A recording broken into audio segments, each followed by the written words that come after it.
what had happened is I was seeing a pattern of betrayal and cheating in my relationships, and that was like the third one. Mm. I literally was like, I just wanted to die at that time. It was like I was given an opportunity to be like, hey, here's a way out if you would really like to go. Hey, Soul Family. Welcome to the Alive and Awake podcast. I'm your host, Alicia Kay, and I have spent the last 20 years teaching people how to work with their wounds and overcome their greatest fears so they can learn how to thrive in a world where they were only taught to conform. Each week, we will dive deep into the practical, the spiritual, and the mystical so I can teach you how to do the inner work to know yourself, trust yourself, and eventually love yourself enough to create a world where you feel fully alive, awake, and free. So don't forget to hit that subscribe button and never miss an episode. Ready? Let's dive in.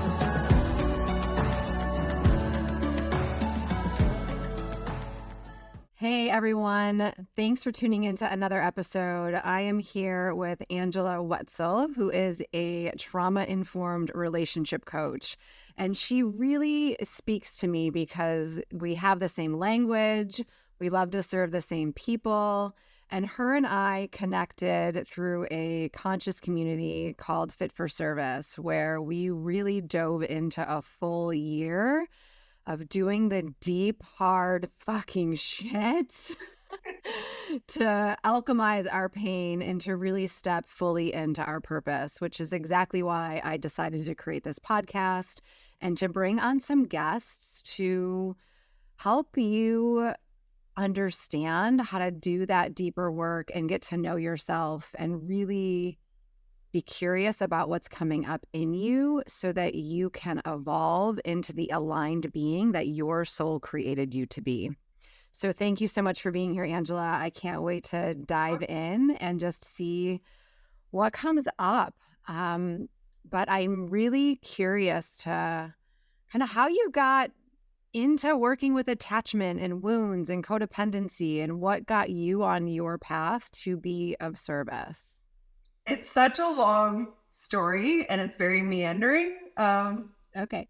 I don't, I mean, I could start with my first experience of witnessing my own attachment style, Mm. Okay. which was, I think I was about 8 or 9 years old. And I had played a game of spoons with my cousins, and they loaded up. Are you I familiar? freaking love that game. My friend introduced me to that. I got a box of spoons for Christmas. Right, right. Okay, so it's kind of like spades, right? It's a Yeah. card game you play. Basically, whoever loses, people load up all kinds of nasty stuff onto the spoon. I mean, it has to be edible. I'm not like trying to poison people, but Oh they no, load I didn't it play up. that game. Mine's different. So tell me what Oh, oh, oh, yes. mine's Okay, you're totally right. different than Yeah, spoons. yes. Spoons. You're talking about. Okay, When you grab one in the middle and like that one. Yes, we love that game too. That this is like a different thing. It was okay. kind of like maybe spades or it was some card game, but basically if you lost you had to eat a spoon of stuff. It was like loaded up with all kinds of shit, whatever, like Okay. All right. herbs and salt and just randomness. So I lost and I had to eat this spoon and it was like really nasty. And I think at this age, like I was just really wanting like approval, and I think I was, still in this like vulnerable place, and everyone was just laughing at me, and I was like not okay with losing and then being laughed at because like whatever they put on the spoon was like very nasty. And I went like running out of the house, and I remember watching myself and my thoughts were like, what if I just disappeared? They would feel so bad, and it was like kind of these like wanting to hurt them with my absence or wanting them to feel like the kind of pain that I was. And I remember watching myself and being like, well, that's interesting. Um, but I didn't Oh, really, I know it's kind of unusual because I didn't think about it for many, many, many years later. Because I kind of, I feel like I must have had some version of myself that was intact, that was already the witness, but not understanding what that was. And then um, I don't think I really picked up that awareness until many, many, many years later. It's so crazy to think about because as you're talking, I'm also, recalling certain aspects of my own history where I was like, I'll just stay in bed and I'll lock myself in my room and I'll just cry for hours to get someone to notice me, right? Like these little things that we try to do to get the attention that we need or the love or the comfort that we need, but inadvertently it ends up causing more scars. Yeah. Yeah. Yeah. But So it's like, super interesting that you can actually I never put two and two together that there was like this act that I was doing, but this conscious part of me that knew why I was doing that act or like that behavior, right? So it's interesting to think about like being the witness at that age, but it is that. yeah. Huh. And that I noticed, I walked around for a while. I was upset. I cooled down and then I went back, you know. But remember having that memory and being like, "Whoa, I was watching myself." Like Mm. then, but I didn't know what I was seeing, but I could see the mechanisms. And then it probably wasn't until actually I don't know how much my like life story, but um I always just wanted to be I just wanted to be like an actor, like all kinds of very physical things. Like I wanted to be a ballerina, I wanted to be a gymnast, I wanted to be an actor. I wanted to also I had all these dreams of like being like everything, like an architect, having my own businesses, like but the main thing was always some version of like play and performance. I just love to play. And when I was little, I started writing like these little mini books and drawing. So I wrote this book called The Littlest Ballerina, and it was just about this like little girl who dreamed of being a ballerina, and she's practiced like every day, and in the end, like she's in the spotlight. It's like, dancing. I loved that, right? Because it is that freedom and that imagination and that creativity of our inner child where we just shine, right? Because we're not like the conscious mind isn't quite intact yet. So we can like create from that space. Yeah. Uh, so magical. Yeah. I love So I, that. The little ballerina. yeah. So I had all of that. And I started writing poetry from a young age. So there were different things that like different like gifts and skills that I was like showing up with. And laughter and like costumes and goofing off and pranking people and this like element of shock and Mind you, irreverence. everyone, at our last event, she showed up as a damn unicorn and rocked that outfit. Like every single time we did like an ecstatic dance or something with costume, like she showed up. Like she accessed that part of herself in full embodiment. That was so awesome to see that it really gave all of us permission to do the same, right? Like you and that essence is so perfect and powerful. And also she's a rock star fucking stand-up comedian that like got on stage at the talent show and made us laugh our asses off. So I just, what's coming to me is like just this true embodiment of your inner child in adult form that you Yeah. just exude so powerfully. But like I love that about you. And it's awesome to see that essence coming through. But anyways, back to your Yeah. attachment style. Yeah. So like, basically, my focus and dreams were became on doing acting and being an actor because my mom was doing some kind of like soap opera in Chicago. And she was also like in the Mrs. America pageant. So like the Mrs., which I didn't know was different from Miss. There was like a Miss and a Mrs. So she Okay. was the Mrs.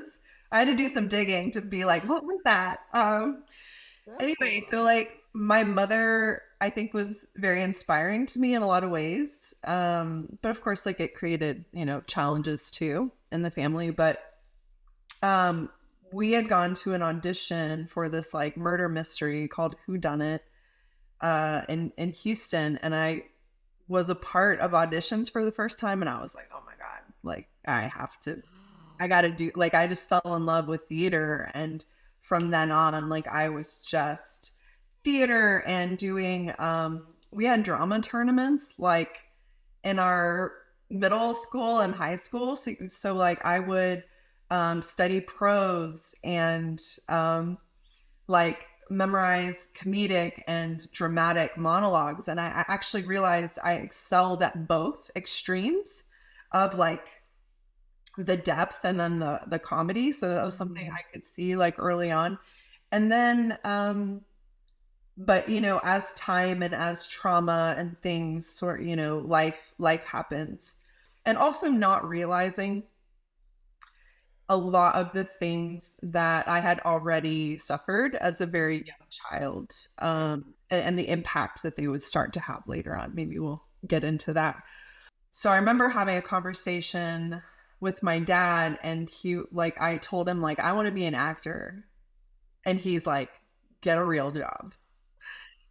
And also, like, I at one point had money for college. Now I had no money for college. I did not have his support, but I had the support of my mother. And I was just like, I still had this dream in me, but I was like, fine, I'll do international business. So I just was like, I'm going to choose a practical job, but still always having this dream in mind. Were your parents separated or together? Like, what was the They were together, but it was their relationship was very chaotic and tumultuous, and he would travel often. So he would be gone for like sometimes a month, sometimes a few months, then he would come back.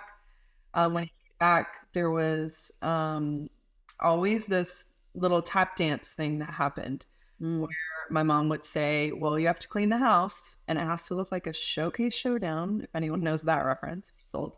The Price is Right. So that basically means like the house needs to be perfect. And there was this understanding that if the house wasn't perfect, that he was going to come back and there would be some form of really serious rupture.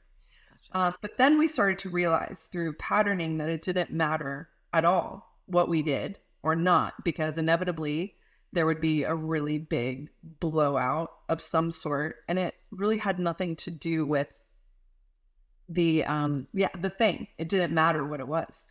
Yeah. So that created kind of this character, a deep like fissure in the family unit of my mom being the martyr, my dad being the monster, this feeling of roving terror, like never knowing when or where what's going to happen, especially when he's around.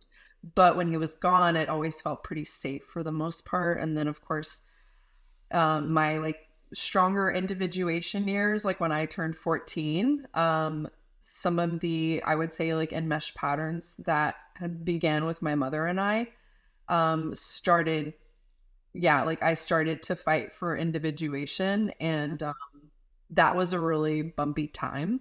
Sure. And there was a lot of emotional stuff that happened that was really very hard for me. So anyway, I ended up joining the army. So it's like literally like, I want to be an actor and I want to be feminine and I want to be flowy and I want to be creative and I'm going to do business and military. Okay, so this is how it happened. So I used to wait tables at Chili's, and I was a host, I was a server, I was a trainer. The only thing I couldn't really do was bartending, and I didn't want to do managing. So I would go clubbing with these like 21 somethings, and Houston, like you could still get into a lot of clubs. I think we snuck into this one though, probably. And I had met this one guy, we hit it off, and I gave him my number, and I received a phone call one day. And I thought, I was like, hello, I picked up the phone, and I thought it was the guy. I thought he said the name of the guy, and I was like, hey, what's up? So I was super like friendly and just like talking. And what I didn't realize the guy had said was that this was Sergeant Duncan. So I was like basically flirting with a recruiting officer. Then he was like, by the way, like I was like, hey, how's it going? What's up? Wasn't that? He was kind of like, I don't know if you know who this is. Oh gosh. So it was really funny. But what it did was it started a conversation that became an invitation because, with the high schools, they'll be like, join the army. And you're like, no, I'm not doing that. Yeah. So I went down to the recruiting station. I finally took their ASVAB, which is Army, what is it? Aptitude, verbal ASVAB. Anyway, Army skills, verbal I know aptitude, that and test. Yeah, battery. no, I took that test. It I means tried to go something, that route. some And I was like, yeah, acronym. that's gonna save me and get me out of my student loans and I could leave my house and all the thing, right? And I Right. Oh, had yeah. all this anger that needed to be worked out of me. So I was like, the military is the obvious choice until my soul chose otherwise. Right. So You did it. You did the thing.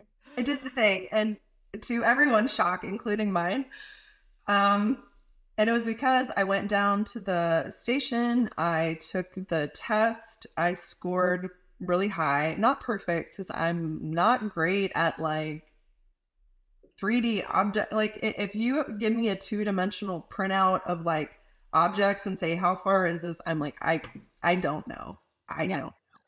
don't. So there's some things I'm not great at, but I scored really high and they were like, great, you can do any job. And they got really excited and they were like, oh my God, you should take you should take the test, the language test. And they get really excited because they also get a bonus, but also it's very rare to find like people that they can move into intelligence positions that can do languages. So I went down, I took the test. It was a very strange, weird test. It felt like someone had actually like fucked my brain. I was like, I don't know. I thought I did terribly. And then I found out that I could pretty much study any language. Like I had an extreme aptitude for language. And I was like, I want to study Spanish because that's what I've been studying since middle school. And they were like, no, you're going to study Korean. But I didn't find that out until I went to basic training. So basically, at the recruiting office, they were showing me all these videos of Monterey. So when you present a 17-year-old who doesn't have a prospect for college or, doesn't want to stay in her hometown and just work at Chili's and go to community college and get her theater degree, when you offer her something like getting to, run through the woods and go camping and fire weapons. And then you're like, next, you get to go to Monterey, California for a year and a half. And we'll give you a $10,000 signing bonus. And you get to study languages and just be in the beautiful, ridiculously gorgeous, like Presidio of Monterey. Like that was kind of a done deal for me. I was like, okay. So I did. I went and basic training. I had the time of my life. I was called Private Smiley because when I was in processing, I didn't quite fully realize this. They had corporals in charge of us, and there was this one guy. His name was Corporal Spake, I think, but we all called him Corporal Spanky. He was very cute, but he discovered very quickly that if he yelled at me, I would laugh. And that was one of my coping strategies, was to laugh in the face of like being yelled at. Because to me, especially there, I was just like, there's really no reason to scream like that. It's like no one's dying. So, there was just this kind of like irreverent disconnect. But I got dropped a lot of times. He would find me and then he would scream at me and then he would drop me. So it just became this thing. So thankfully, by the time I got into basic and there was a delay because of a hurricane was coming through, by the time I got into basic, I figured it out. I was like, I can do this. Like I can just turn it off. But that kind of laughter, sense of humor, at times as a coping strategy, like kind of got me in a little bit of trouble. Such an interesting story because I can't, I mean, there's so many times that is so present, right? It's just is, it's in some ways, it's such a protective coping strategy, Very because effective. we become like disembodied to not feel our feelings, to not let that authentic expression come true. Or through, and so the primary implant is laughter or deflection or denial or like all the things that the human psyche does to to bypass the authentic feeling sensation in the body. Like it is a disembodied experience. So I do so much work with like, do you Mhm. realize that every single time you're about to cry, you're actually laughing? Like, are you aware that that's happening? People are like, Yeah. yeah, that's just something I do, and blah blah blah. And I'm like, yeah, but no, we can't do that. I So, call that tap dancing if my clients are like, I can tell they don't want to feel, so they want to talk about like all the things around it. And I'm like, are we tap dancing? Like, what's going on? Tell me. oh, I love that language. That's so Yeah. good. I'm gonna steal that Because one. I see them like they're like on the edge of like vulnerability or like deeper intimacy, and then they're like, let's talk about like anything else. Their brain will be like, well, what about this? And what about this? And we haven't thought about this. Should we think about this? And it's like, wow, you've just gone up in your mind. Like, Oh, I love that. Ah, over. so good. All right, so back to all right. So we Yeah. went So the from we military. went from my original time. I noticed that I was like detaching, right? That Yeah. 9-year-old experience to making the choice to like ignore the true self, the soul self that wanted to be the actor, getting into this business military mindset, Yeah. laughing at actually flirting with the drill sergeant on the phone. Oh yeah. Yeah. Yeah. Recruiter. To actually like signing up for the military and going through basic Yeah. training, which is super Yeah. badass. Yeah. And I was having the time of my life. Actually, I loved basic training. It was so fun. I was outside all the time. I was running around. Like I got to fire weapons. I loved that aspect of it. And then I went to Monterey, California, and I studied Korean for a year and a half, and it was absolutely beautiful there. And that's where I met my would be husband. Mm. And so let's see, I met him when I was 18. Yeah, because I signed up before I turned 18, but I left after. So that was the thing. My parents actually had to sign me over, and they were like, oh my God, you know, Yeah. what are we doing? They were very, very worried, but this is kind of like what I've been doing to my parents my whole life is they watch me jump off shit, like high shit, and be like, it's too late. Like the 2-year-old that has jumped off of like a pretty decent high dive at the pool. They're like always seeing me as I'm like doing it. So I totally can see that for you. I love yeah. it. So you know, we've had our share of just like getting each other in different ways. But yeah, so I met him there, and basically if I want to speed up like the timeline so we can like talk more about attachment stuff. Basically he and I met and we began dating, and this was like my first like real relationship. And then I ended up getting married like right after I turned 20 Wow. because so yeah, we found out in basic training, like we weren't in basic training together. I found out my language assignment in basic training. They assign you, which I love. Like I love Korean food. I love Asian culture. Like so, it was a great fit. It could have been Russian or like Farsi or just any. There's so many different languages that they have, and all the services go to DLI, the Defense Language Institute. They call it the Defense Love Institute because it's essentially like college, and then people fall in love, and you know so yeah, so I fell under the effect of the Defense Love Institute Oh and my my gosh. So cool. partner. And I remember we had different orders in Korea. I was supposed to go up by the DMZ, and that was going to be a strategic location. And I was like, not strategic, tactical, meaning I was going to be like rucking around and wearing backpacks and who knows what. And I'm like, I don't love that idea for myself. He had a strategic location, and we wanted to be together. And so he yeah, so we had gotten married. I remember like on the way to us eloping at this church in Vegas because we went from DLI through Vegas to his hometown. So I married him before I met his family. Big mistake, y'all. Don't do that. Don't pull a 20 or 19-year-old or 20-year-old Angela move. Meet the family so you can see what the fucking patterns and Or do it and know it's all on your soul path and you're gonna work through it good anyways. point. Good point. So yeah, true. So, right. Either way, it's all good.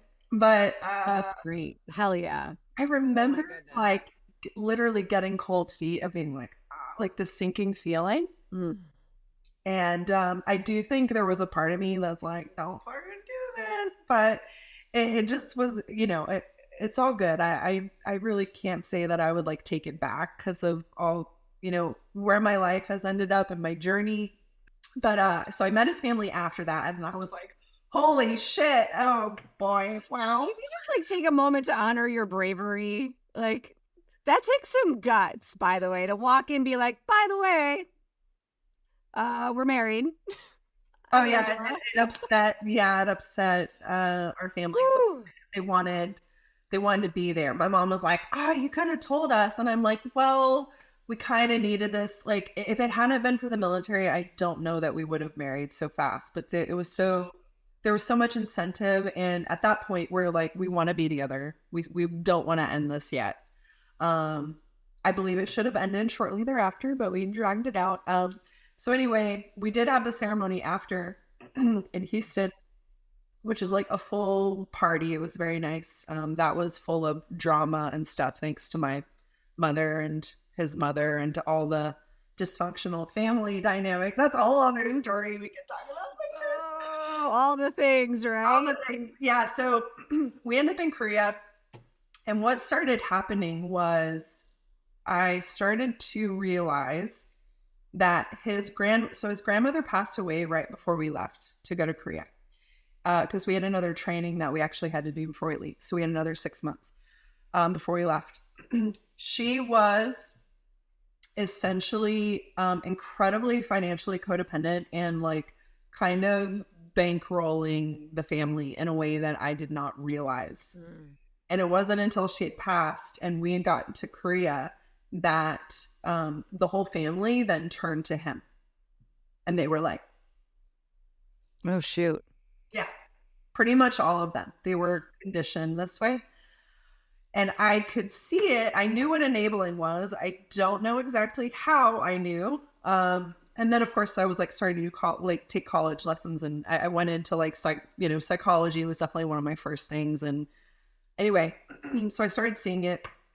That I think was the beginning of the end in our relationship. There were just other things that happened, but when we came back, there's so much stuff that happened here in this marriage. But essentially, the whole thing unraveled. Like we were at the Office of Naval Intelligence. So I was a government contractor. So I became an international business person.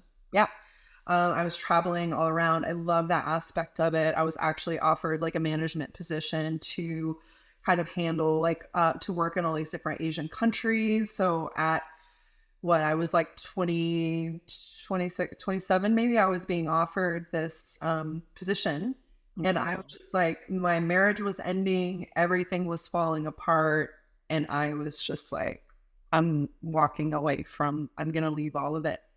So, and he had asked for the divorce. I couldn't bring myself to, I wasn't ready for that. There was just a lot of things that happened. So by the time I was 28, I was already in marital counseling and basically having one of my first like big awakenings. Like Saturn return, like came. Oh yeah. Like, Yeah. yeah, sometimes earlier for people, sometimes a little later, but Yep. it was a whole thing where everything just ended. It was very, very challenging, but I also was like, instead of staying and working for the government, I'm like, I'm leaving. I got my bartending certificate and I went into bartending. And while I had been working at the Office of Naval Intelligence, like they were actually really cool about me taking time. So during that time, I went to Canada's National Voice Intensive. So I was still studying like acting. That was what I was doing, like basically in my free time. It was all acting. I was working with a talent agency in Maryland. And I had started to like audition and I was helping with castings and I started to take a lot of classes. And then I was also teaching and coaching around like the younger kids, like teaching them how to audition. I started running audition workshops to teach people how to do that. And then my role in my program was like multifaceted, like procurement, customer management, diplomacy, databases, like equipment, like all the logistical things, and then being able to kind of be a technical go between like government and customers and like this yeah. So I found myself in a very technical position, and creating user manuals and understanding web functionality and all these different things. So um, for a long time, it didn't make sense why I had all these like skill sets. I'm like, what the fuck am Mhm. I doing? Like, what is this leading up to? I don't know.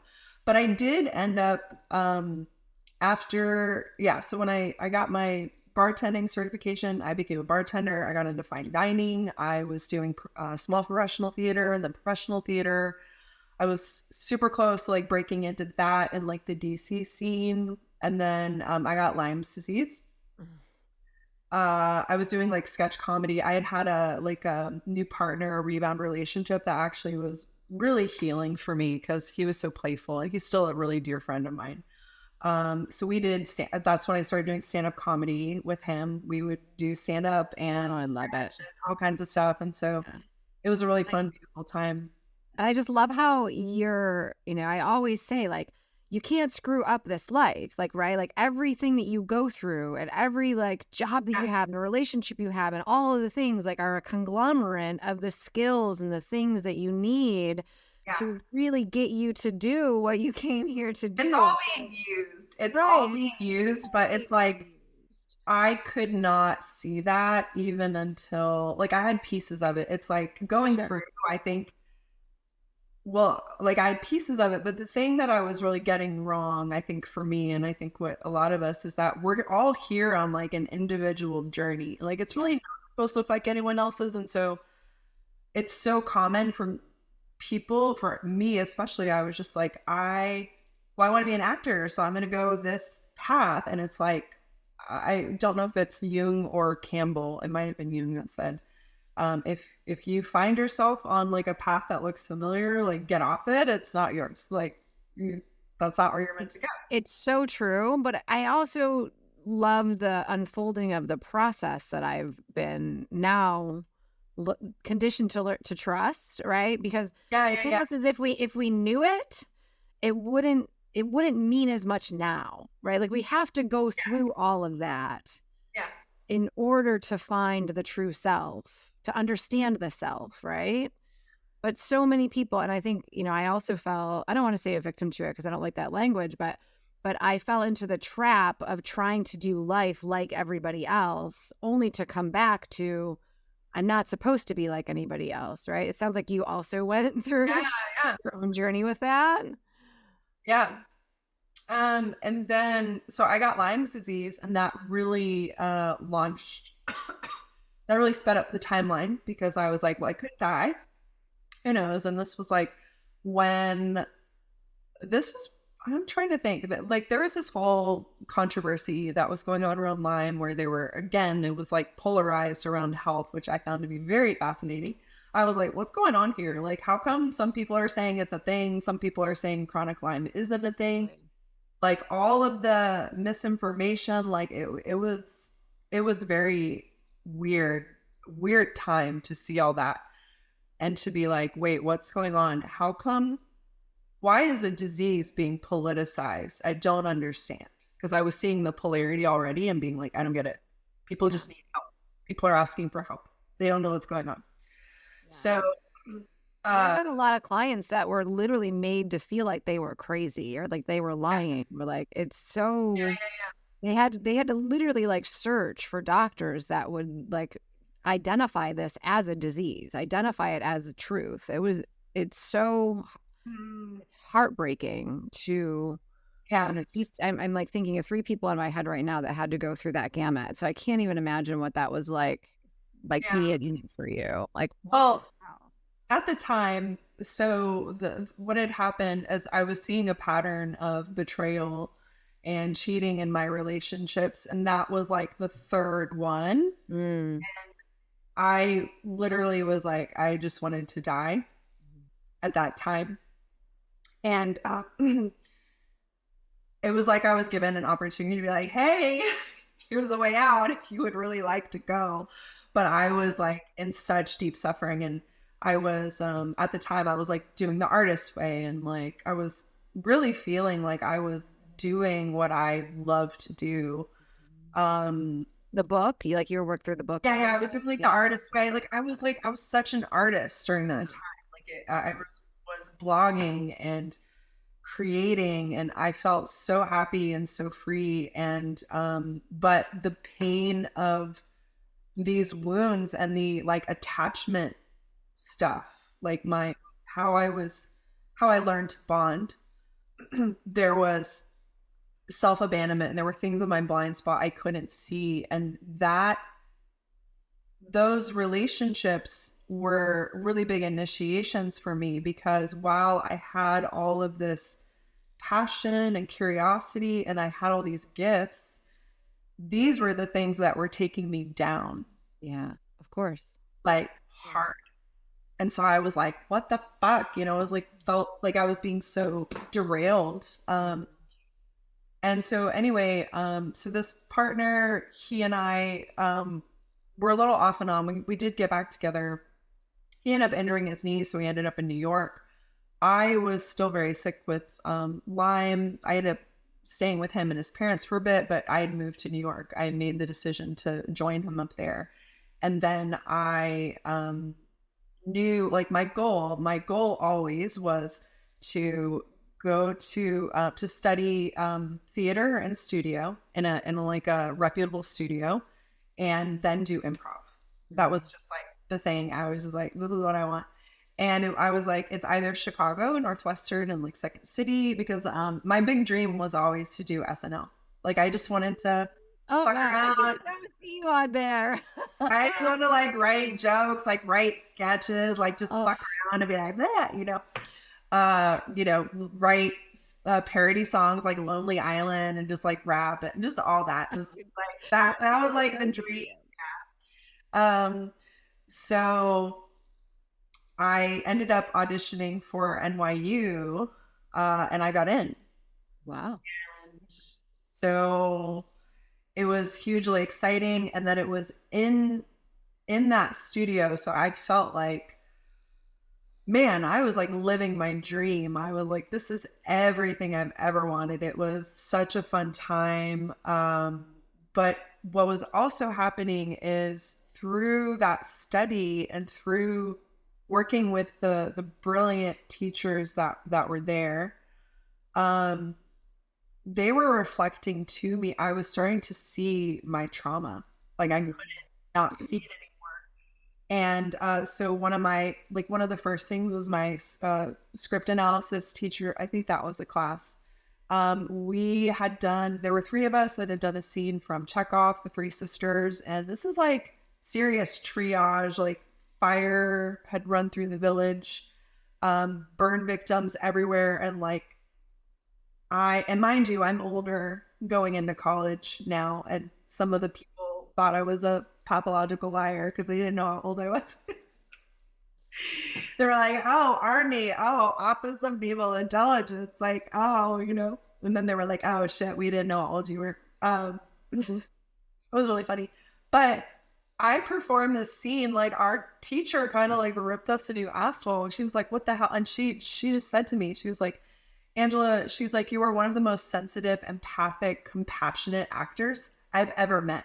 She's like, I don't understand. Help me understand. And I was looking at it again, and I was like, oh my God. Like, I was so dissociated, so emotionally numb. I thought, I'm an actor. I play emotions like an instrument. Like, I'm great at, like, I'm so great with my emotions. Oh, My God. so good. I was I love not. that language. I was not at all. And that was like the first, like, oh, holy shit. I could see that I was so just checked out. And so that, to me, like, my nervous system, like living in the chaos that I did growing up, it was like, yeah, burn victims, like, you just get it done. This is a walk in the park. This is what we do. Which is like why the military was so easy, because I could just be like, I can play this game. I can play this game all day long. until, my body started falling apart, which is a thing that happened later.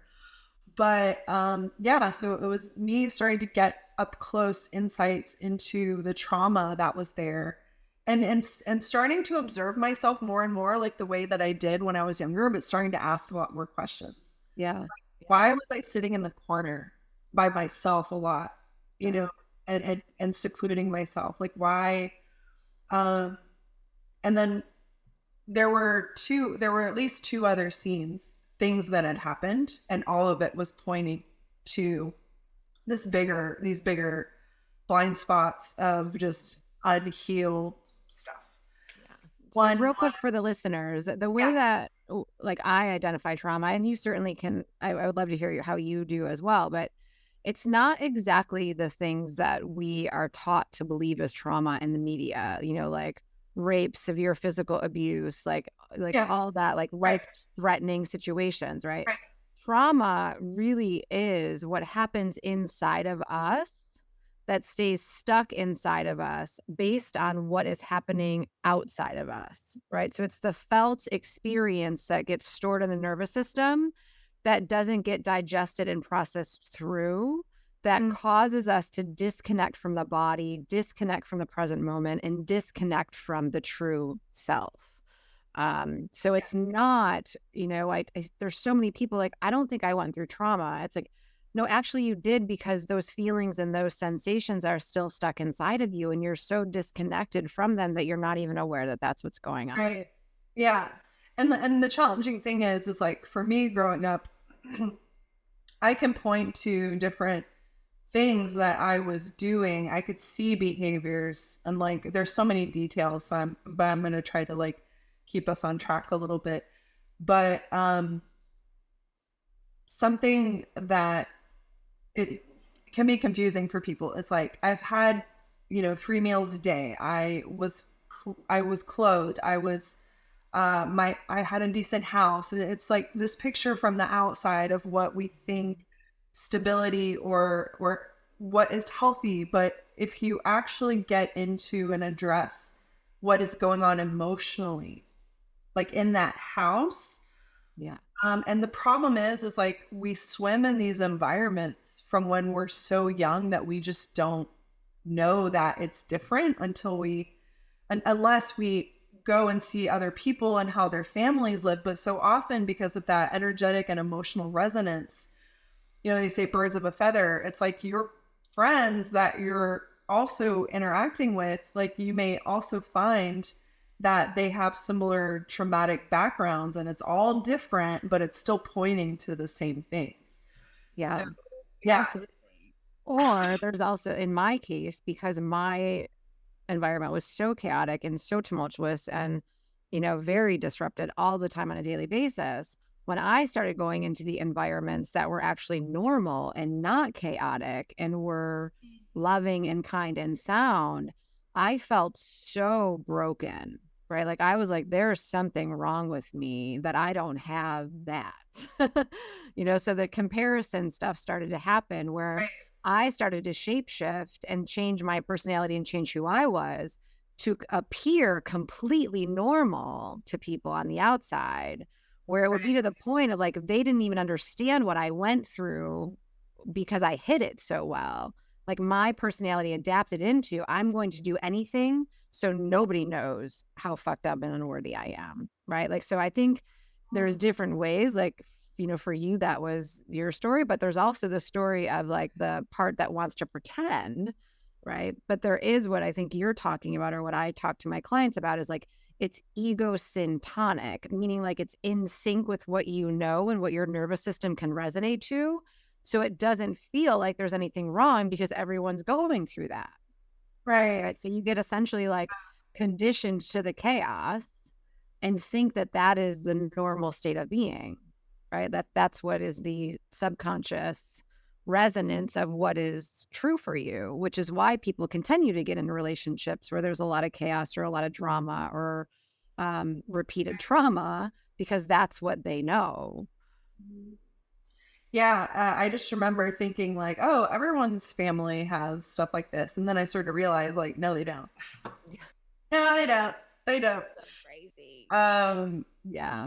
so trauma is not one size fits all. Trauma is so individual, depending on your life, your upbringing. Like I'll use this example. I'm like, you could have trauma over like someone stealing your toothbrush. Mhm. It seems so innocuous, but it just your nervous system, your behaviors will like in the present moment will point to the past. That's Like right. it's like that Disney movie, like Anastasia. It's like or Anastasia, sorry, however you say it, Anastasia. But it's like the journey to the past. It's like looking at what you're doing now, what's happening in your life now, because it's all showing you like what your belief system is, what you think you can have, what you think you're worthy of, and basically what you think is normal. Yeah. It's not really that. It's like I would say all the moments leading up to the moment when you don't realize that you have a part in the creation of it, meaning that consciously we find ourselves in the victim triangle, not knowing that there is a choice. So life becomes the choiceless choice. Things happen to us and we just react. That's right. This is just the way it is. And so your awakening to your own dissociation was through your teacher. It was through my acting studio because in studying scripts and interpreting characters, because I was always investigating subtext, Mm. like what's going on underneath the words, what is under the surface, because the words are one thing. So now I'm understanding the difference between lyrics and melody, um, and all these different nuances. So through my training and studying all this like my whole life, now I was able to study myself and my interpretations of these other characters with the extremely trained eye of these really skilled, I mean, practitioners. They're artists. Feels all over. It was like such a pivotal moment for your on your path, it seems like. Wow. Super. It was so meta. It was so like, see, like what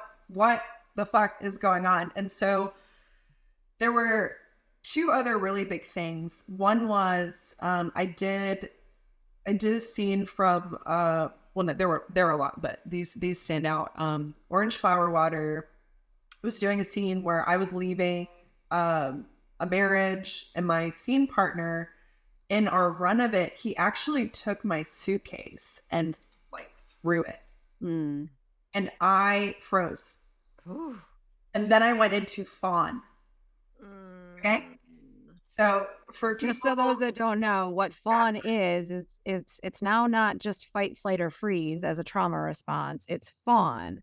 And so what fawn means is that you adjust and shape shift into whatever anybody needs you to be in order to survive the situation. de-escalate to it can Yeah. be like people please, it can be like, whoa, what do you need? Let me fix you so you don't fucking hurt me or do something, right? Right. It literally is the the the denial of self to adapt into whatever that situation needs or whatever Yeah. that person wants from you. So it's like I'm now trapped and I just need to take care of this. So basically I don't die. So then my teacher is like, why? She was like, why did you do this in the scene? She was like, that's not what the character, that's really not what she was doing. And I was like, oh. So it Mm. caused me to look at that. The third one was with my voice teacher, and I was doing some text from like Julius Caesar, Shakespeare, and I was supposed to like be yelling at my dad, my father, in this scene, like screaming at him. I couldn't. Just from what you told me so far, I can only imagine what that was like for you. Well, it's interesting because it's not what I thought it would be, because Okay.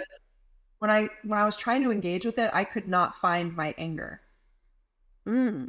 Well, that's what I meant. Like I meant that, like, right. I guess I imagined like the trauma response coming up in you of like the closed throat chakra and fear. Oh yeah. So it was like not necessarily a closed throat. Sorry, let me adjust.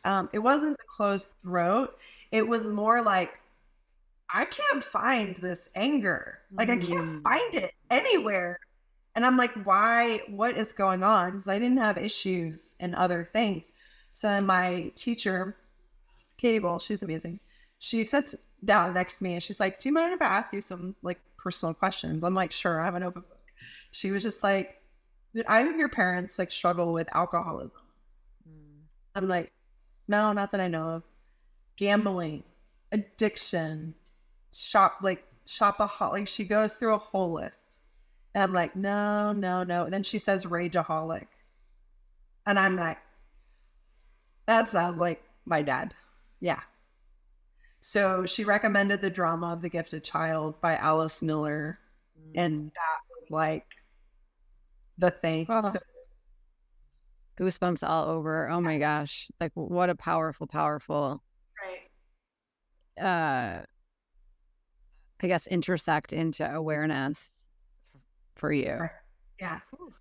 Yeah. So then over the summer, I dove into that. And of course, I was taking psychology courses too, like Freud and Lacan. So I was like studying dream work and I had done stuff at like University of Maryland. And um, so I was just learning like so much. And that's when I really started diving into like really hard. I love Dr. Susan Forward. People don't like talk about her a lot, but I really love her books, like Toxic Parents, Men Who Hate Women, The Women Who Love Them. I was like, this is my parents' relationship. Like I'm reading, like this is what this is me. This is what happened to me, and it finally helped me make sense of like what was happening. Um, yeah. So then, moving forward, I'm getting ready to graduate. I'm studying all this. I'm having major epiphanies. And then over the summer, yeah, I'm like 6 weeks away from like finishing. So I was about to go into Stone Street, which is my final like film curriculum. And then there you have agents that come in, you audition. It's a very exciting time. And I'm like, I'm ready to go. And the SNL guy came and he saw me like the last year and like actually really liked me. And I was like, that's all I care about. The SNL people like me. Um, but what ended up happening over the summer is like I started to feel the fear and pressure of college ending and me having to pay for all these student loans. Mind you, I was still a lot emotionally numb and not aware. So I was able to physically push myself really, really hard. Yeah. And so what happened, I said yes to every single shift that was offered to me. And I found myself working 3 doubles, extremely intensive. I was working at a restaurant called City Lobster. It's now closed in the city. It was by Rockefeller Center. Isn't it crazy what you can do when you're not in touch with your body? Like I remember, Yeah. like Yeah, you're like Superman, Superwoman. so super, like literally, like I was remember Not good. about when I was doing like my bodybuilding shows and I was going to the gym at 5 o'clock in the morning and I was training people and I was working my ass up and then I'd work an 8-hour shift as a counselor and I would go running on my lunch break and then I'd go back to work at night at the gym and I'd get my workout in for the third workout of the day and I'd train more people and wake up and do the whole thing all over again. Like I was so disconnected from Yeah. everything, right? And I get that when you're younger, you have a little bit more energy, but I was pretty dissociated. Yeah. And it's like all of those things serve us until they don't. It's like, the medicine truly becomes the poison. Oh, such a good statement. So I think maybe Mastin Kipp said that. I don't know where you got it from, but he's pretty great. The medicine becomes the poison. It's like, oh, It's true. Yeah. It's like those coping that's strategies, exactly what it was. they work for a while until like they work for protection, but protection eventually becomes destructive and that energy becomes catabolic and things start to break down. Oh, Those are the natural laws. Like those are the laws of nature. So it's like God, source, universe will not be codependent with us. It's going to give you the truth. And it's because it knows our divinity and power. That's right. Not because it's unkind, but it's not going to be like, oh, are you having a bad day? It's like, no, there's actually consequences, to unconsciousness. there are consequences when we lack consciousness, whether we like it or not. But it's just how the thing works. That's right. So, yeah, Amen to that. Hell yeah. So yeah. true.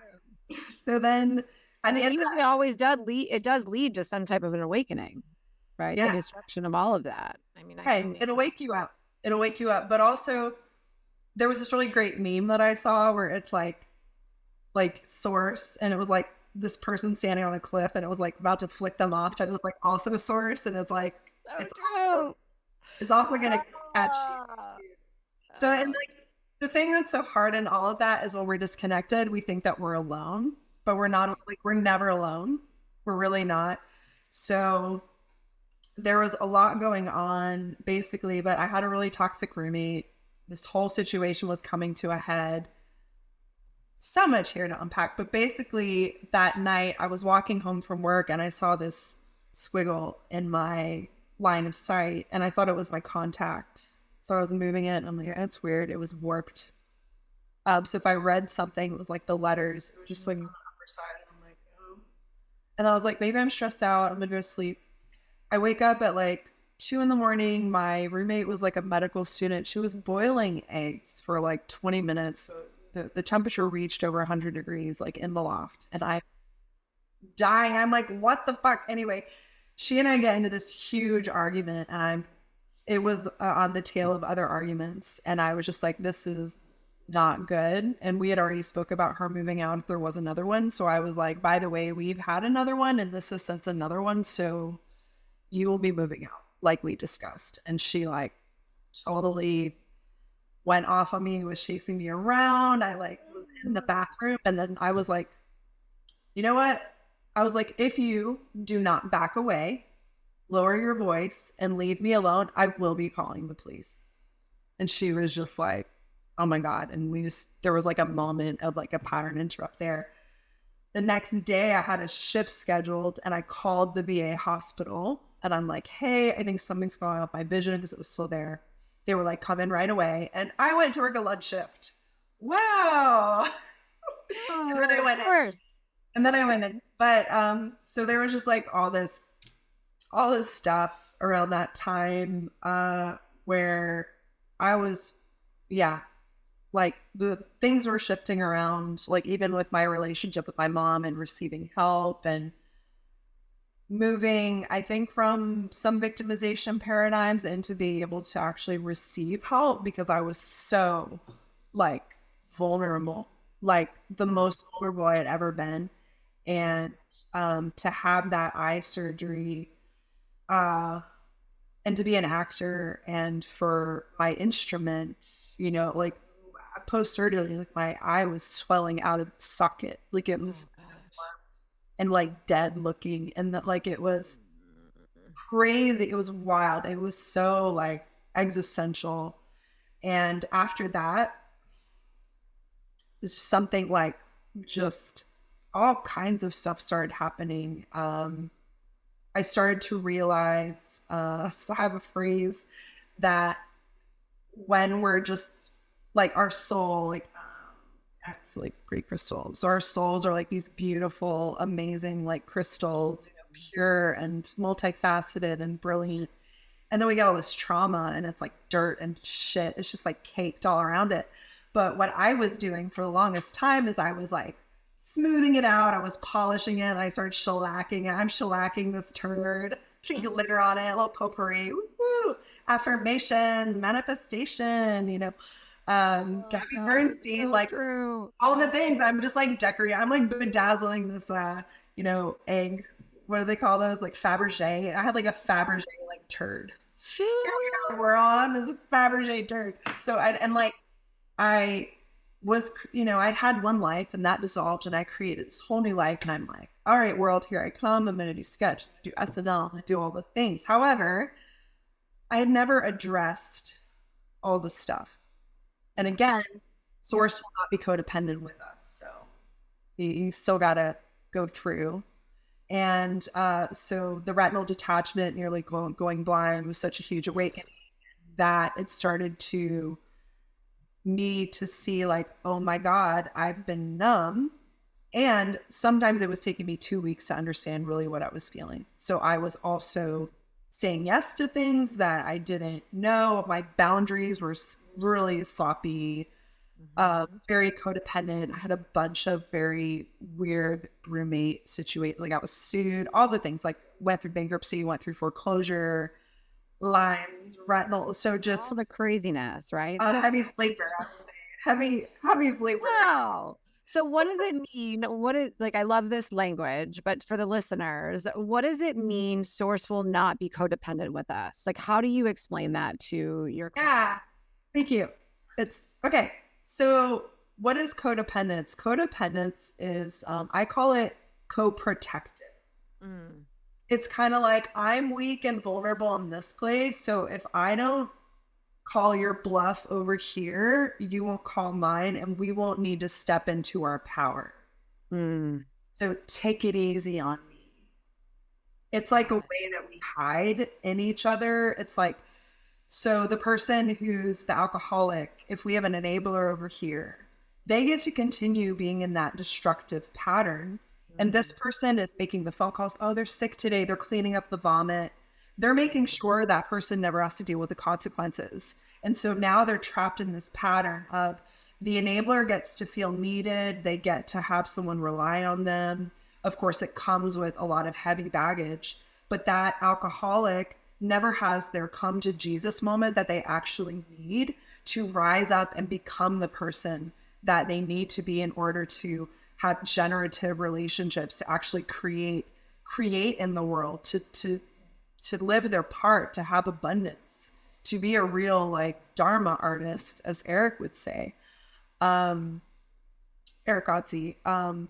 Yeah, so when I say source or the universe will not be codependent with us, it's saying that so many people have this idea through religion or many different things that if I perform in a certain way, or if I do all these things right, that I'm given something. And that's still codependent because it's not allowing us to step into our true power as co creators of our lives. So it's So, the denial of self as the conscious co-creator of your reality, of your life. And it sounds like also taking radical responsibility yes. for the ways in which you're playing these roles in order to uh attach to a false sense of love. Like Yeah. meaning like if I am the enabler and Yeah. I'm taking care of the alcoholic, then I feel needed, I feel loved, I feel appreciated, like or desired in some way because I get to play out this false role with this person. And Yeah. it's the denying of my true self, which is I'm an infinite, like unlimited being that is made of love. And so therefore I don't have to seek that from Right. Right. outside of self. But the thing is, it's even deeper. It's really even deeper than that because that's Okay. still like on the surface. Like, and Okay. what I mean is, like, it actually is very existential in Mm. those relationships because if like our imagination will always play things out till the end, right? Until the end, and sometimes we keep going. So if you ever ask someone what they fear, they'll be like, "Well, I'm afraid of this, and then I'm afraid of this, and then." Mm. So you're waiting for the final thing, and it's usually death of some sort, death, right? So what I mean is like the patterns are more deeply ingrained because if that person is afraid that if they let the alcoholic face the consequences and do whatever, that they'll die.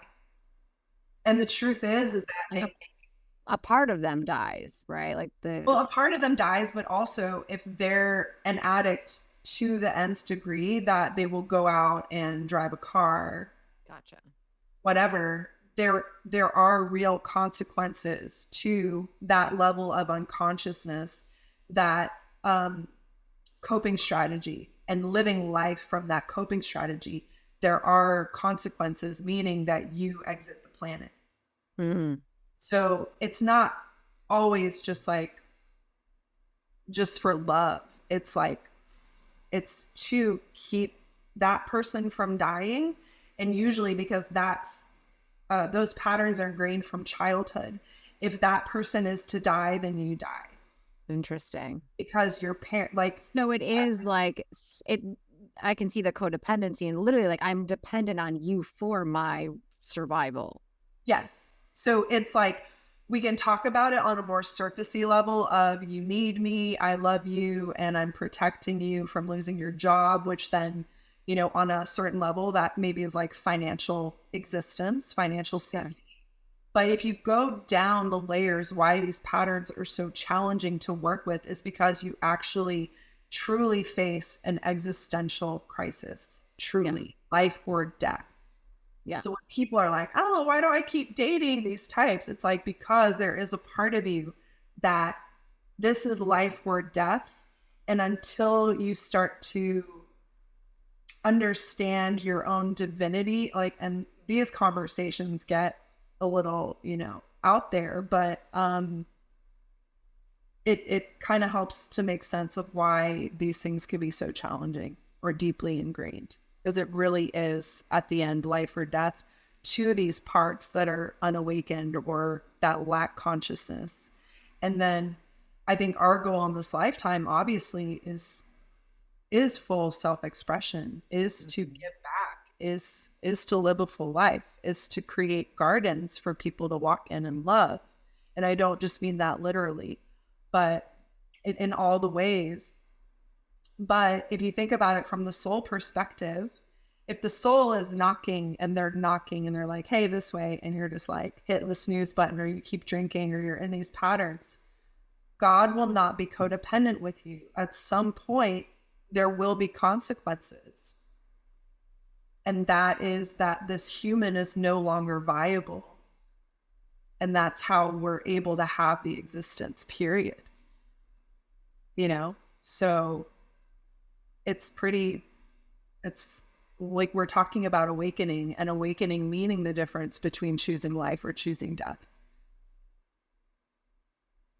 Yeah, I've always taken it from the way of like if like spirit puts like bumper plates in a sense around, like, sort of like redirecting, trying to get us on track, trying to get us on the path, trying to like bring us back into Yeah. alignment with our divinity. And eventually, like if we keep ignoring it and ignoring it because we're free will, we are conscious creators of our lives and we could do whatever we want. Like God can't intervene unless it has permission, Right. right? But Right. Exactly. Yeah. because we came to this form and we had goals and we had things that we want to overcome and milestones that we want to accomplish, if we keep essentially like staying asleep and choosing the lower path or choosing the destructive path of the self, then eventually something's going to happen to blow up our lives in order to get us to wake up.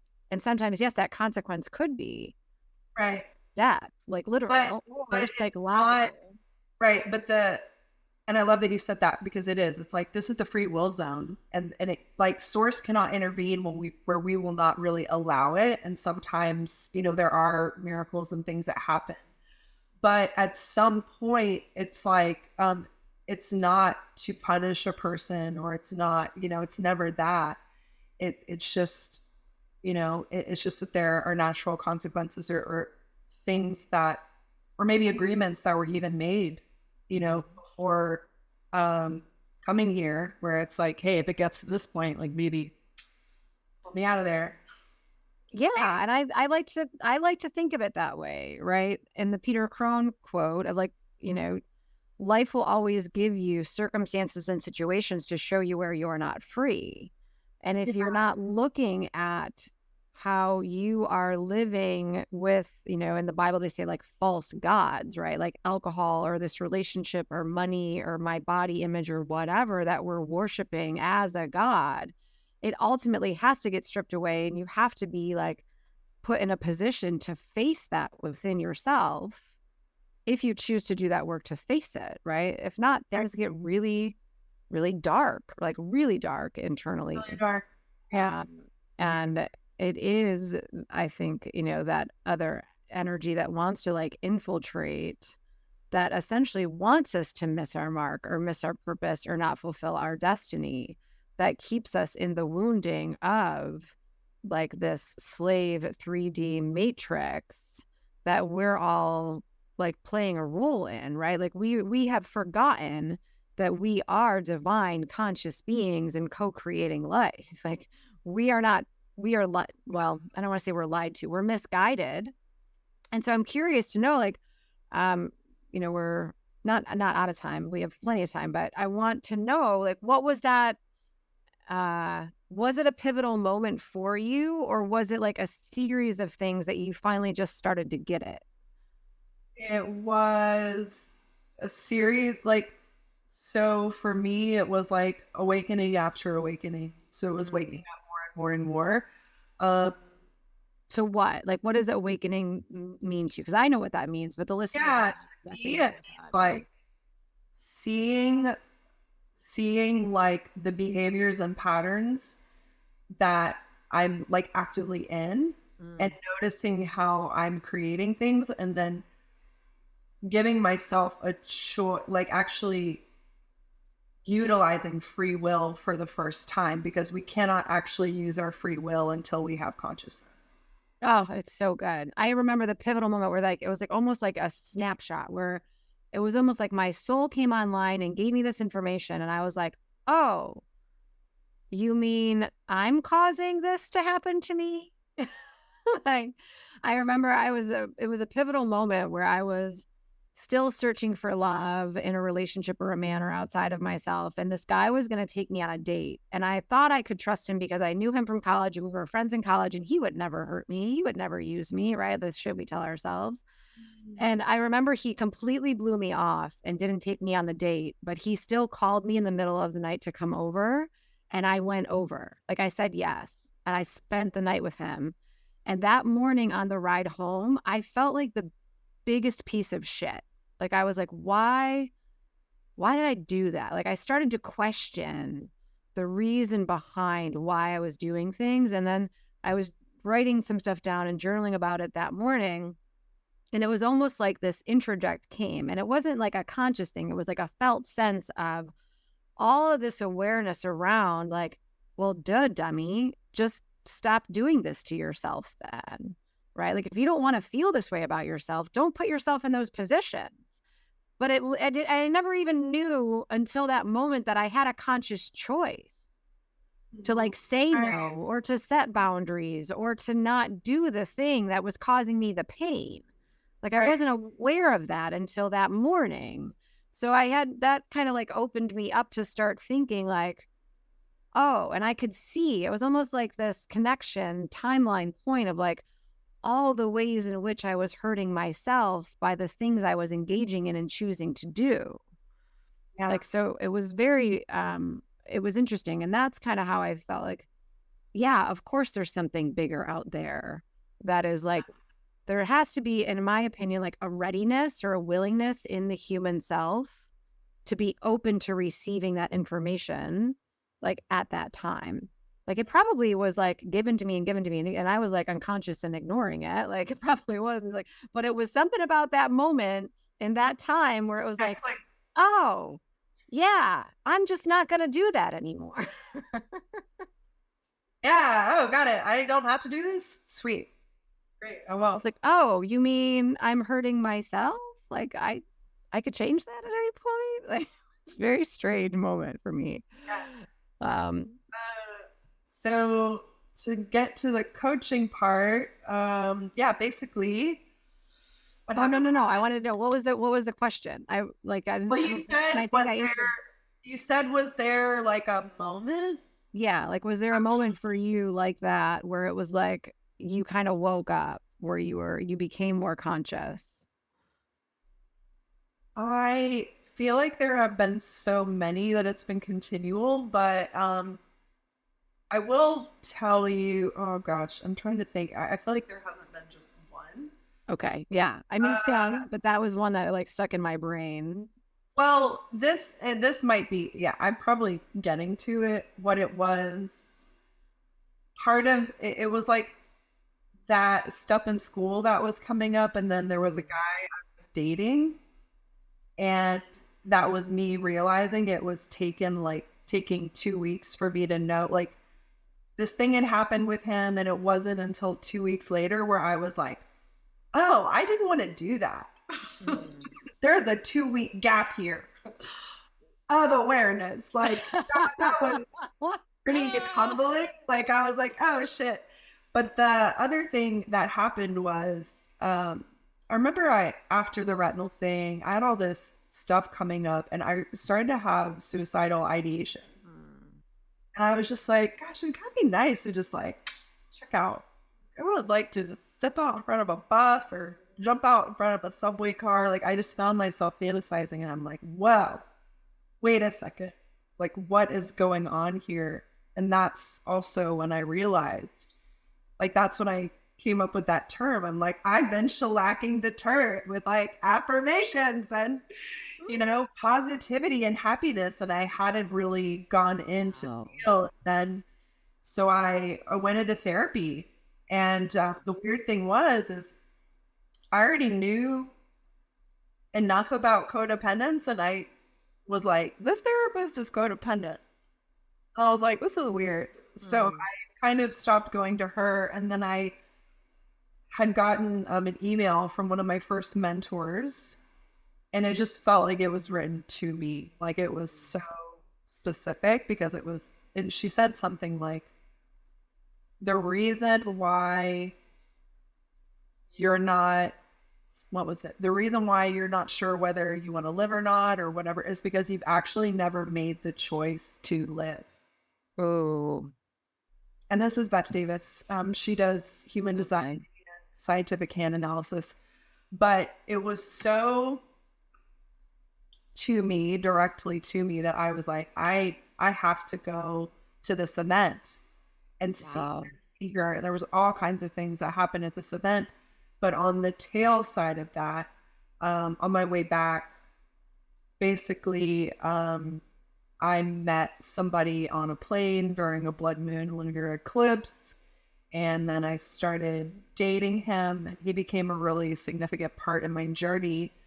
And that was when we had like gone on like one date. I was obsessing about him. So this is where we get into more attachment stuff. I was like, why am I only been on one date with him? We had a lovely conversation on the plane. Yes, there was some flirting. He tried to kiss me. I was like, I don't know you yet, bro. Um, and starting to be like, what's going on? And then all of a sudden it was like in my brain, it was like, you're gonna have to face it. You're addicted to love. And I was like, my guides are musical. That's funny. And I was like, what is love addiction? I'm like addicted. I was like, love addiction. And it was like love addiction. The answer was just like right there. So Oh, so powerful. I looked it up, and actually I have the books right here. Here they are. This is one of my first favorites, Pia Melody, her 3-part series. Oh, so good.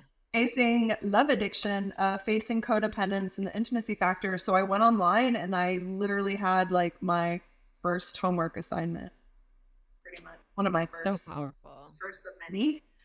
And I think a So lot of women can relate to this, right? And I think we as a culture and as a society, we shame this and like we judge like, women who have daddy issues or who can't keep a relationship. And I certainly know that I had my own, gamut of that.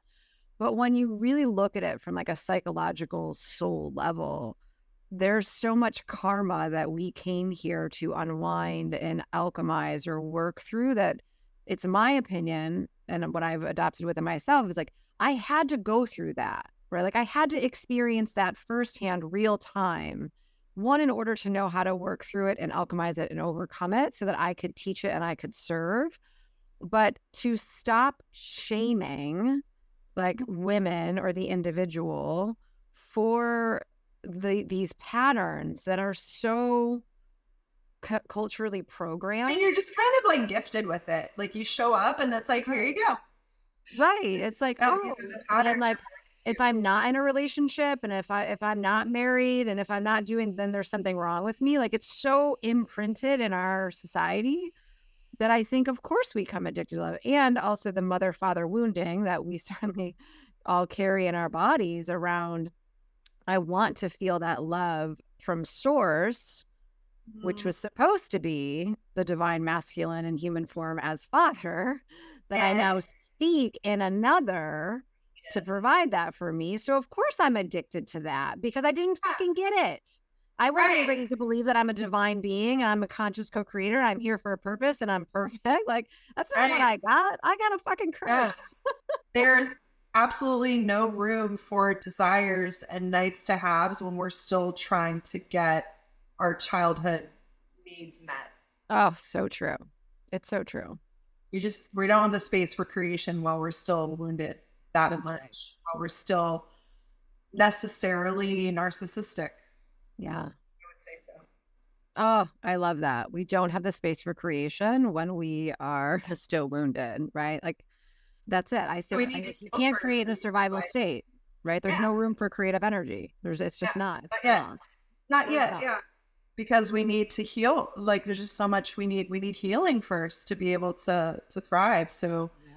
when um when we start out we're just trying to survive, and once we cross that threshold and we have enough stability in all the different life arenas, we have the support, then it's like you're giving the flower what it needs. It has its space in the garden, it's in the sunlight, it has all the nutrients and fertilizer, and then wow, it can Yeah. just grow and be Mhm. this beautiful, amazing thing. So true. Hell yeah. So you went through this addicted to love phase that you started to work Yeah, through. so I was a live 3D school of watching my own attachment style. Wee! Love it. And it kind of started like before that. I had read the book Attached, and then I was like, I don't agree with this book. I don't Mhm. think it's that correct. Yeah. So, but it was a great introduction. And what I realized is that people that are more avoidant can actually show up as secure Mm. out of the gate sometimes. So then I was investigating and basically like flash forward. So I've, now I've been on this whole journey. I've been studying spirituality, relationships, well, since 2009 at this point. And I'm how many years later is this? 2016, 17? Yeah, and then my one of my friends was like, you and people have been calling me like Dr. Wetzel like for years. They're like, you should be a therapist. And I'm like, no, no, no, no. Mm. That is not for me. I'm gonna be an actor. Yeah. Or I'm yeah, not that. And then, Maybe. huh? I was like, maybe, right? Maybe. So then coaching was presented to me and I was like, dude, I'm so overeducated. So at this point, I had been off and on in school since yeah, my whole life. I was just studying everything. And I was really resistant to it. But I had a year left in my GI Bill, and IPEC, Institute for Professional Excellence in Coaching, they took the GI Bill.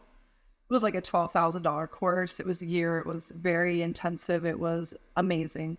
Wow. Beautiful. I was concerned it wouldn't talk about like spirituality and things that had become really meaningful to me and everything that I was seeing and opening up for me.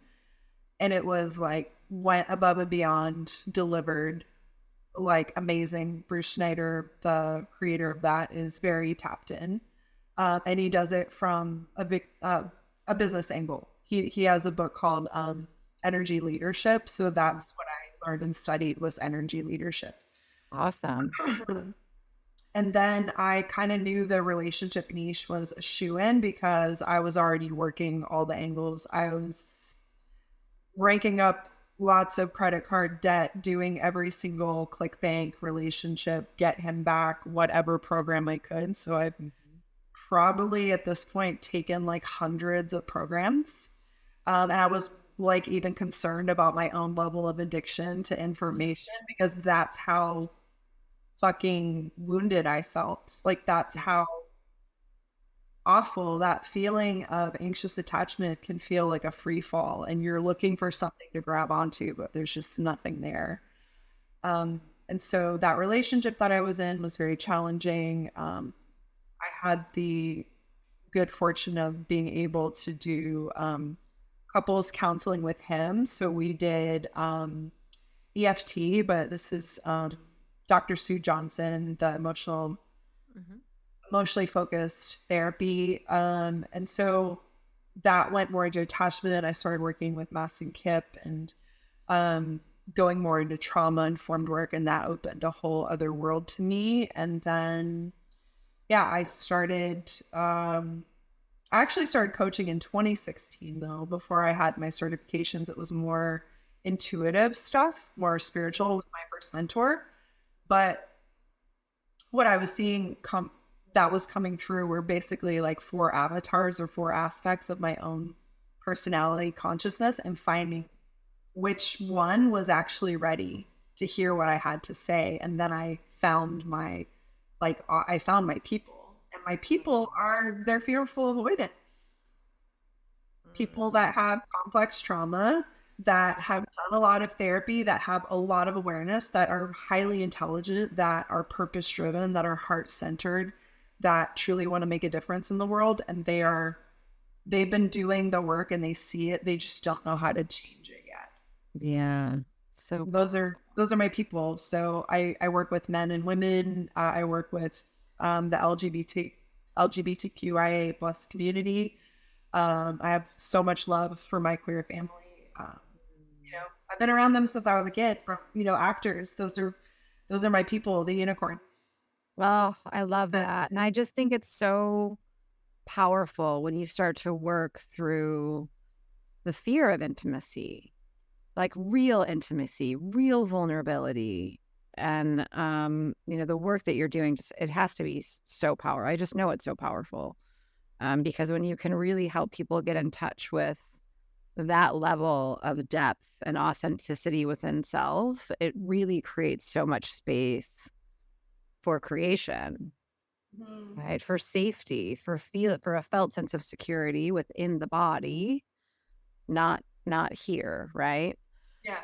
Um, that's awesome. So this has been an incredible conversation, and I'm sure we could easily go on for Yeah, hours. we could have like multiple We series. might have to have a part two. Definitely we'll bring you back on for some more.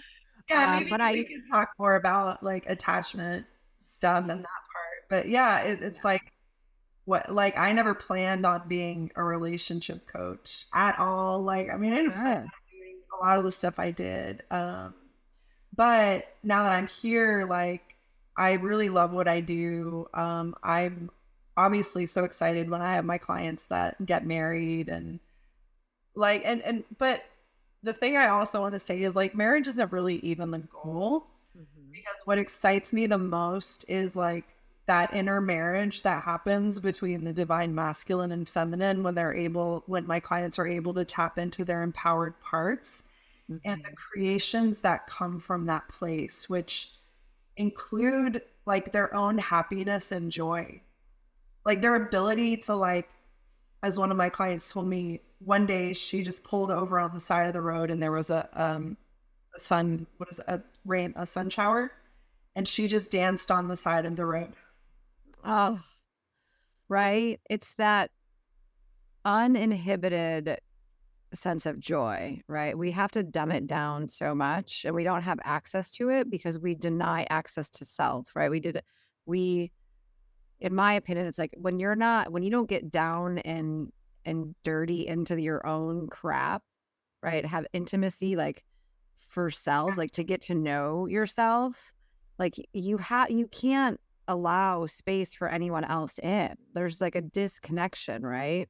And I love that process that people go through where it's like, no, it was always about me, finding the joy within me, right? Like Mhm. it's such a gift to hold that space. And Yeah. that's the ultimate goal that we're not even ever aware of, right? Like it's like Yeah. that it's unconscious, but then when it becomes known, it's like it was always about me finding me. Right. Yeah. Something I was thinking about this morning was how so many of us, myself included, had it so backwards where I wanted the certain outcome Mm. because I thought that would make me happy. And then I plotted the means to get that. And sometimes we're able to get there based on the way we think, sometimes not. And then we'll get to this outcome that we think we wanted, only to find like none of that was what we really wanted. Like we wanted the felt sense. We wanted the emotion that we thought all those things would bring us. And so it's the external stuff, like you said, like there's nothing to really grab onto externally that's permanent. By the way, Pema has an amazing book out there called The Places That Scare Us. And if you haven't read that, then I highly recommend that book. I love her work. Yeah. Yeah. Pema's incredible. I think there's another one that's not coming to me, but anything by her is really good to do this type of attachment work with, of really clearing out and developing a deeper relationship with yourself and knowing yourself and yeah, facing those things that scare you. As the quote is, it's like only to the extent that we expose ourselves again and again to annihilation Mm. can that which is indestructible be found in us. Oh, chills all It's over. just So like good. so profound. And there's like a few quotes that I live by, and that's one of them. It's like exposing myself to annihilation. Hell yeah. And you did it. And you've done it and you still do it. And you always, always, always you just show up. And I love the model that you are for people because you exude joy, right? Like you show up as yourself, uninhibited, and it gives us all permission to do the same thing. And so I highly encourage anyone here to find her and to work with her on this attachment stuff because it is working through the wounds that we find our way. So Angela, I would love for you to tell the listeners like where to find you and what you're working on right now. Yeah. So for now, you can always find me at www.epicinitiator.com. It's a lot of I's, but also on Instagram, Epic Initiator, Yeah, EPICINITIATOR. we'll put that in the show notes so you don't have to you don't have to take notes. It'll be in the show notes. I know I could have made it easier for people to like find me and maybe someday if you're rebranding. No, there's a lot of eyes. I like it. It's very synchronistic. So good. Um, and then currently I offer one-on-one coaching. I do have a couple of spots at the moment, and then I'm also working on creating basically it's like an emotions 101 course. And that is going to be both a digital offering and a coaching offering. And um, so that I believe will be coming out in the next like 2 to 3 months. So if anyone wants to know more, like follow me on Instagram. That's like my main thing. I do have an email list too, although I don't really email so much. I'm just not big into email, but I probably will like at least once a week get back into it. But I'm on lots of different platforms. I do like Elephant Journal, so mostly IG is like where it's happening. I have threads. I have all the things, but if you want to mostly know what's going on with me, you can check out my stories on IG and just like Beautiful. my posts. Yeah, that's sort of I thing. love it. You're a wealth of knowledge and you're such a supporter of all of us in the community. And I love seeing you thrive and you just putting your medicine out there into the world. So thank Thank you you. so much for this incredible conversation. I cannot wait to get your name out there more and for people to find out how to to work with you to really heal their own wounds so that they can really build the best relationship with themselves and overcome their fear of intimacy and work through the attachment wounds, right? Because that's what's keeping us from ultimately getting what we want. Yeah, I mean, it blocks us from manifesting and like creating what it is we really want. It is the internal relationship, but what I've found is through the work, like that internal relationship shifts, and when it does, everything else does too. It's really beautiful. So true. Yay. Well, I'm excited for you. Thank you, everybody, for listening. And stay tuned for part 2, where her and I will actually talk about attachment styles and how they're formed. Yeah. We should definitely We'll get there eventually. we'll get there. So We'll talk about thank you so much. And yeah. it. Welcome. Thank you for staying to the end of the episode, everybody. I absolutely loved diving deep with Angela because, as you can see, even though you went through some really difficult things in childhood, it doesn't mean that you're not going to make it and that you're not going to have what you want in your life.